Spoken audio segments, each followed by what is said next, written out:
अस्सलाम वालेकुम स्टूडेंट्स। उम्मीद है आप सब लोग खैरियत से होंगे। आज हम एंजाइम और उसके स्ट्रक्चर और फंक्शन के बारे में पढ़ेंगे। इसके अलावा मैं आप लोगों को बताता चलूँ, जो लोग मेरे चैनल पर नए हैं वो चैनल को सब्सक्राइब करें और बेल आइकन को भी दबाएं, ताकि बायोलॉजी से मुतालिक जितनी भी वीडियोज़ हों वो आप लोगों को आसानी से मिल सके।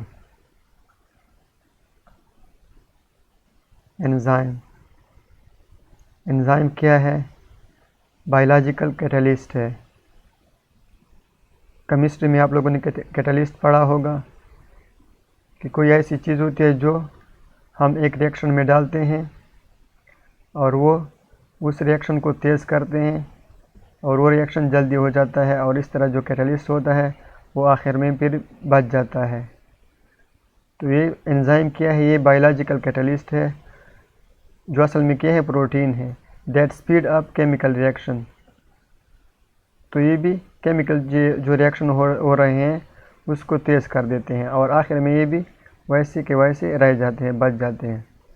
तो एंजाइम क्या है? बायोलॉजिकल कैटलिस्ट है that speed up chemical reaction, जो एक रिएक्शन को तेज़ कर रहे हैं, जो हमारे सेल के अंदर हो रहे हैं, हमारे बॉडी के अंदर रिएक्शन हो रहे हैं, उनको तेज़ कर रहे हैं और वो जल्दी हो जाती है इस तरह वो रिएक्शन, और ये एंजाइम आखिर में वैसे के वैसे रह जाते हैं। और ये असल में क्या है? ये एंजाइम प्रोटीन है, प्रोटीन से मिलकर बने होते हैं। Remain unchanged after the reaction, यानी रिएक्शन के बाद ये वैसे पड़े होते हैं, वैसे होते हैं। दूसरे है सबस्ट्रेट। सबस्ट्रेट क्या है? केमिकल और compound on which enzyme work, यानी वो चीज़ जिस पर एंजाइम एक्ट करते हैं, जिस पर एंजाइम काम करते हैं, वो सबस्ट्रेट हैं, वो सबस्ट्रेट कहलाते हैं। तो ये उसका स्ट्रक्चर दिखाया गया है एंजाइम और सबस्ट्रेट का। सबस्ट्रेट यहाँ पे दिखाए गए हैं। फॉर एग्जांपल ये एक सबस्ट्रेट है, तो ये सबस्ट्रेट हो गया, और ये नीचे जो है ये एंजाइम है सारा। एंजाइम के कुछ हिस्से होते हैं जो जहाँ पे सबस्ट्रेट मतलब फिट होता है, जो जगह उसके लिए, उसे हम एक्टिव साइट कहते हैं। ये जगह जो है ये एक्टिव साइट कहलाएगी, यानी एक्टिव साइट है, और ये भी एक्टिव साइट है। यहाँ पे सबस्ट्रेट फिट होगा। इसके अलावा जो ये बाकी हिस्सा, इसे हम एलोस्टेरिक साइट भी कहते हैं, एलोस्टेरिक ग्रुप कहते हैं। तो ये उसका एक स्ट्रक्चर हो गया एंजाइम और सबस्ट्रेट का। और ये हर एंजाइम एक ख़ास सबस्ट्रेट के लिए मिलकर बना होता है। हर सबस्ट्रेट पर वो फिक्स नहीं हो सकते, जिस तरह ये दिखाए गए हैं।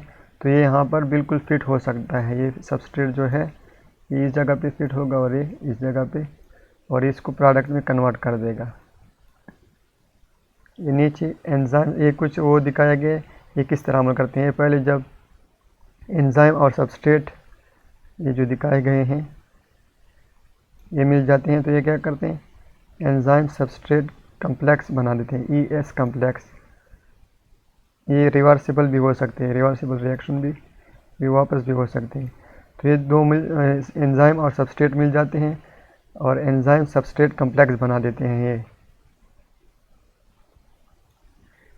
फिर ये एंजाइम सबस्ट्रेट कम्प्लेक्स क्या बना देते हैं? ये सबस्ट्रेट जो होते हैं ये प्रोडक्ट में कन्वर्ट हो जाते हैं, और एंजाइम प्रोडक्ट कम्प्लेक्स बना देते हैं, EPC, यानी एंजाइम प्रोडक्ट कम्प्लेक्स बना देते हैं। फिर ये जब ये सबस्ट्रेट जो है ये यहाँ पे आ जाता है, इसमें लग जाते हैं दोनों, फिर ये क्या बन जाते हैं? ये एंजाइम सबस्ट्रेट कम्प्लेक्स बन जाते हैं। फिर ये मतलब ये बॉन्ड यहाँ पे है टूट जाता है, और ये दो सबस्ट्रेट जो है मतलब ये दो हो जाते हैं, सबस्ट्रेट जो है वो प्रोडक्ट में कन्वर्ट हो जाते हैं। ये वैसे मैं मिसाल दे रहा हूँ। तो ये एंजाइम प्रोडक्ट कम्प्लेक्स बन गया फिर, और फिर ये इससे अलग हो जाते हैं, एंजाइम प्रोडक्ट फिर बन जाता है। तो इस तरह एक रिएक्शन में ये काम करते हैं। जो सबस्ट्रेट होते हैं उसको जल्दी प्रोडक्ट में कन्वर्ट कर देते हैं, और इस तरह एंजाइम वैसे के वैसे फिर आखिर में बच जाते हैं जिस तरह वो पहले था। तो ये उसका कुछ स्ट्रक्चर हो गया। अब हम इसकी प्रॉपर्टी पढ़ते हैं। प्रॉपर्टीज़ क्या है एंजाइम के? एक कैटलिस्ट है, यानी ये रिएक्शन को तेज़ कर देते हैं।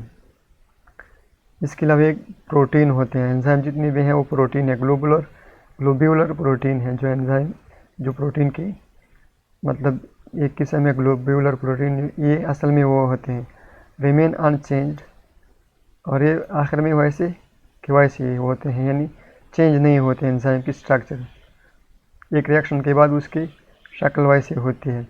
इसके अलावा decrease activation energy, activation energy के बारे में मैं आप लोग को थोड़ा बहुत बता दूं।